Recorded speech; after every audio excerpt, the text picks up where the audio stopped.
ponto focal de Minas Gerais no Comitê Nacional de Enfrentamento à Violência. Represento Minas Gerais por meio do Fórum FEVICANG e atuo em Belo Horizonte, no PAIR, ligado à Prefeitura de Belo Horizonte na assistência social. Beth, eu queria saber qual a importância da formação do Código Penal de 7 de dezembro, da reformulação, né, do Código Penal de 7 de dezembro de 1940, né, que agora nós conhecemos como a Lei Joana Maranhão. Bom, Reginaldo, a Lei Joana Maranhão, ela veio sanar uma lacuna que existia na legislação penal brasileira, em que o adolescente, ao fazer 18 anos, ele tinha 6 meses para denunciar qualquer crime do qual ele havia sido vítima. De forma que o adolescente fez 18 anos, em 6 meses ele tem que cair a ficha dele, que se ele não denunciar em 6 anos o crime prescreve, é uma conta muito radical e desonesta com alguém que está acabando de chegar na idade adulta. O fato de Joana Maranhão, a nadadora brasileira, que tentou denunciar o treinador dela de natação, que havia abusado quando ela tinha 9 anos de idade, e que era uma pessoa que tinha uma relação muito íntima com a família dela, uma pessoa que tinha confiança da família para que ela dormisse na casa dele, viajava com a nadadora, com uma menina nadadora. Quando ela fez 19 anos, ela resolveu fazer essa denúncia. Caiu a ficha dela do que tinha acontecido com ela. E para espanto, não só dela, mas de todos nós da Rede de Proteção da Criança e Adolescente, ela não podia fazer a denúncia porque já tinha passado o tempo, já tinha prescrito a possibilidade dela fazer a denúncia. Prescrição do direito à denúncia, não do crime.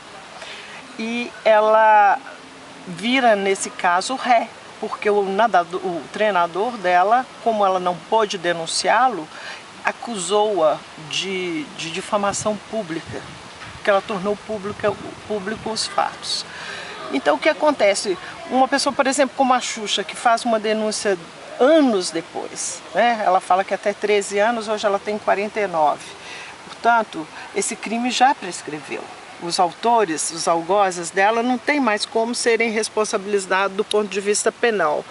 Mas o que vem trazer a Lei Joana Maranhão para os jovens brasileiros é o seguinte: muda o paradigma de que o crime prescreveu com 19 anos, com 18 anos e 6 meses, e ele passa a contar a prescrição a partir da data em que esse jovem completa os 18 anos. Ou seja, se o crime tem um tempo e prescreve em 5 anos, a partir do momento que esse jovem ou essa jovem completou 18 anos, vai começar a contar aqueles 5 anos de prescrição se o Ministério Público não tiver feito a denúncia antes.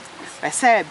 Porque se o Ministério Público tiver assumido uma ação pública incondicionada, se o caso dessa violação de direito dessa criança tiver sido feita por um pai, uma mãe, aquele responsável, e esse pai ou essa mãe não provocou, não fez a denúncia porque ele era o algoz, era ele o réu, não ia fazer uma denúncia contra ele próprio.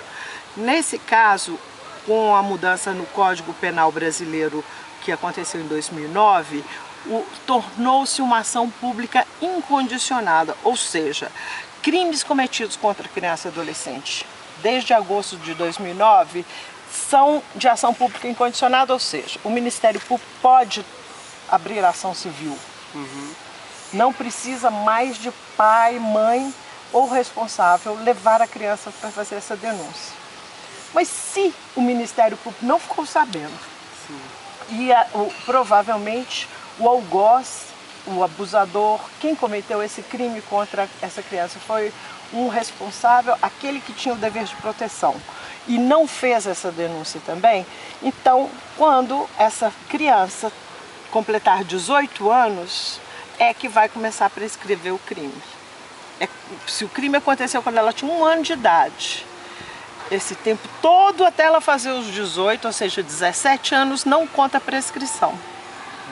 É como se o crime que aconteceu quando ela tinha 1 ano de idade, ele passa para essa data aqui dos 18 anos. E daqui para frente vai começar a contar a prescrição que válida para aquele tipo de crime. E cada crime tem uma prescrição diferente. Um tempo de prescrição vai depender da pena, da quantidade de pena. Se é de, por exemplo, o estupro de vulnerável de 8 a 15 anos de idade, a prescrição dele é a partir da menor pena. Eu não tenho a conta para cada um dos crimes, mas esse aí vai prescrever com um tempo bem maior. A partir da pena mínima que se conta o tempo de prescrição. Mestre, deixa eu fazer uma pergunta. Como lidar com essa questão dos pós e contra, né?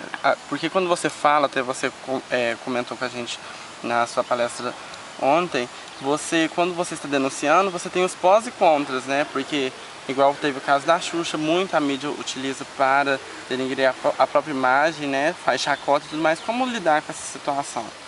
Como que você encara essa situação, se encararia, e como que você pode estar passando isso pra gente? Como lidar com esses pós e contras? De fato, o lugar do denunciante no Brasil é o pior lugar do mundo para uma pessoa. No Brasil não se gosta de denunciante. Eu não sei de onde vem essa questão, mas eu sei que denunciar aqui você se torna ré assim, de forma muito rápida. Então, para que alguém, suponhamos que uma criança, um jovem está completando 18 anos e ele vai fazer essa denúncia, é muito importante que ele se acerque da rede e se assegure muito bem das consequências do seu ato. Porque muito provavelmente ele vai ser revitimizado. Porque nosso sistema judiciário ele é injusto. A lei não é igual para todos. Dependendo de quem foi o réu, quem é o réu ou quem é o autor, a justiça vai funcionar de formas diferentes. A gente vê nossas cadeias estão repletas de crimes, de pessoas que cometeram crimes da bagatela, ou seja, crimes que não têm nenhum valor, nem financeiro, roubou uma melancia, roubou uma galinha, roubou um shampoo e, no entanto, está atrás das grades, e a gente não vê pessoas de grande influência política ou econômica no país nem respondendo por seus crimes. Então, antes de alguém denunciar, é muito importante que a pessoa se assegure da rede que ela tem próximo e que tenha consciência das consequências que ela vai sofrer. Rico, pobre, negro, branco, qualquer um que denunciar vai ter represália. Nós vemos o caso da Xuxa, como você afirmou aí.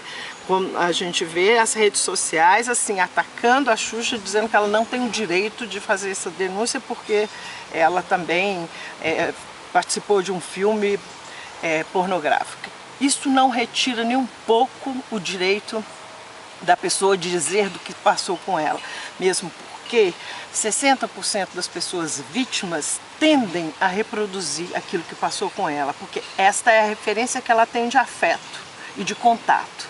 Então, essa é a nossa realidade. E também 30% tende a cometer crimes violentos.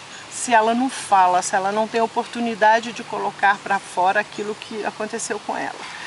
Eu acho, além do mais, além de se preparar para fazer uma denúncia, ou seja, saber que ela vai vai ter muita consequência, a denúncia, ela precisa também de pensar que é uma forma dela se restaurar, dela se reerguer e, inclusive, é uma novidade que eu estou trazendo aqui.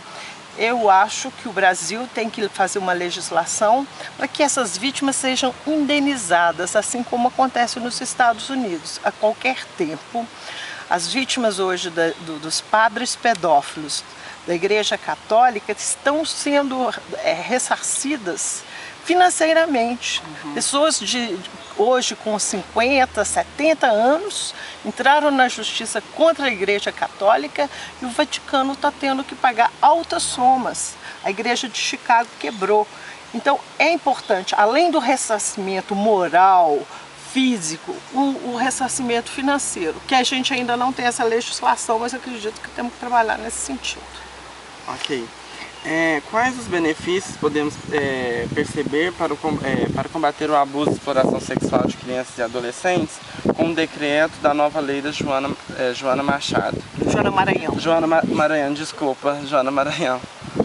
Eu acho que no sentido dela poder se refazer, dela ter a percepção de que a justiça age, porque ela vai estar mais preparada para abrir esse processo. Quando ela decidir, quando ela tiver essa postura, ela teve mais tempo para refletir sobre esse ato e restabelecer, tentar, né? Porque eu considero a violência sexual um crime indelével. É impossível você solucionar completamente essa ferida, essa marca que deixa na pessoa. Mas se a justiça for feita, se por um momento você vê alguém pagar pelo que fez, eu acho que pode ser bom para a sociedade brasileira. Verdade. Qual a iniciativa que devemos ter para erradicar o abuso e exploração sexual de crianças e adolescentes? Em primeiro lugar, eu acho que a miséria é uma das grandes responsáveis pela exploração sexual. Tá? A exploração, eu digo, a exploração comercial de crianças e adolescentes, porque você vê meninas que querem ter acesso à roupa da moda, acesso a grifes, né, que nossa televisão vende. Então ela quer ser como as outras jovens também.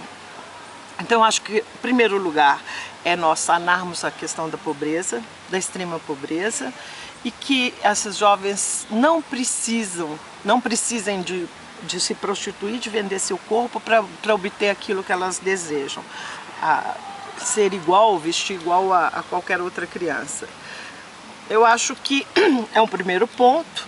E segundo, o Brasil é signatário do Acordo 182, do Pacto 182 com as Nações Unidas, e ele se compromete até 2016 eliminar todas as piores formas de trabalho infantil. A exploração sexual é uma delas. Então, se nós colocarmos que a lei tem que ser o nosso carro-chefe,